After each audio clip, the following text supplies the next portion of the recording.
Earlier this month, the Trump administration ordered hospitals to bypass the Centers for Disease Control in reporting their coronavirus data. They said that the move was made to streamline the process.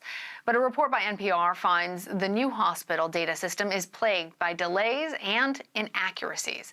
And some public health experts say that it could have consequences as we continue to see the number of cases and deaths from COVID-19 increase across the country.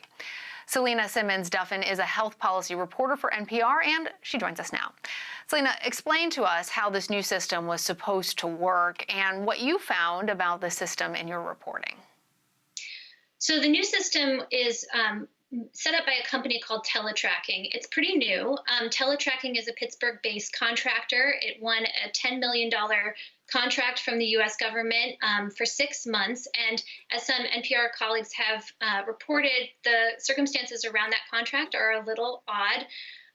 So the new system, the system that Teletracking set up was supposed to be used to distribute remdesivir, which is one of the only drugs that's been found to be effective in treating severely ill COVID-19 patients.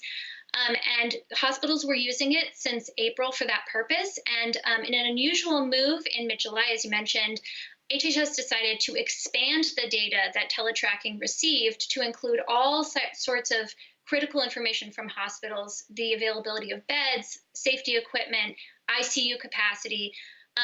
And that system has been in place for the last 2 weeks. Hospitals really had to scramble to get on board because they were only given about 48 hours to make the switch. And the whole system really bypasses CDC, which is traditionally the agency that's in charge of receiving and analyzing this data. And that move had been, critics called that move political. What did you find in your reporting? So we looked at the data that was coming into this new system because the Trump administration and HHS said that the change was being made, even though it was a challenge for hospitals, the change was being made because the new system would be faster and more nimble. It would be more complete. But what we found is that the information on, for example, hospital capacity estimates that CDC had been updating about 3 times a week. Originally, HHS said that it would update this information multiple times a day.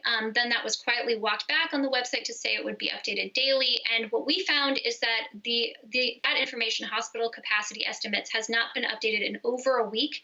And when we asked HHS about it, we were told, actually, this will only be updated weekly, which is less frequent than CDC was putting this information out there.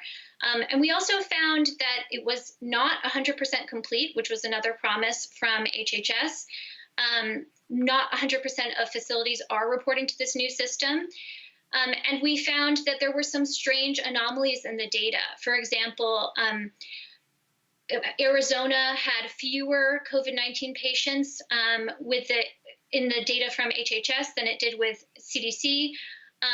But their percent of beds available somehow was totally out of whack. And also in Rhode Island, there's a stat that shows that hospital beds are over 100% filled, even though Rhode Island has very few COVID-19 patients in hospitals. So there are definitely anomalies. It's not clear what the source of those anomalies are, but regardless of whether it's politically motivated or something else, just problems in the transition, it's still a problem because it's important for this data to be accurate. Absolutely. And I'm wondering if these inaccuracies and the delays, which aren't just a bug as people are getting onto the system, as you found out that now it's going to only be updated once a week, could it have an impact on people's health? Right. So my reporting partner, Ping Wang, talked to Lisa M. Lee about this. She is a former CDC official who is now at Virginia Tech. And an example she gave for how this data could have real life implications is if you're looking at ICU capacity and you're a doctor or a public health official and you're trying to make sure that you have a good pulse on whether the ICU beds in your area are available or not, if you don't know that an ICU is full in your area, if it's not accurate or if it's not up to date, that could have real world implications. Emergency personnel might not know that they have to go to the next county over. And in an emergency, time costs lives. And that's one way that this data in the middle of a public health crisis where people are paying such close attention to this data and making sure they know exactly what's going on in any given area is so crucial. So what has the response been from Health and Human Services to all of this? Well, HHS, as you mentioned, has gotten a lot of blowback for this decision. It came up this morning in a hearing on Capitol Hill.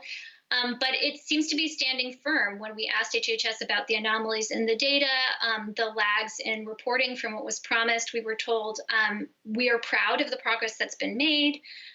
There are inconsistencies. We're working really closely with state and hospital associations to make sure that those anomalies get resolved quickly.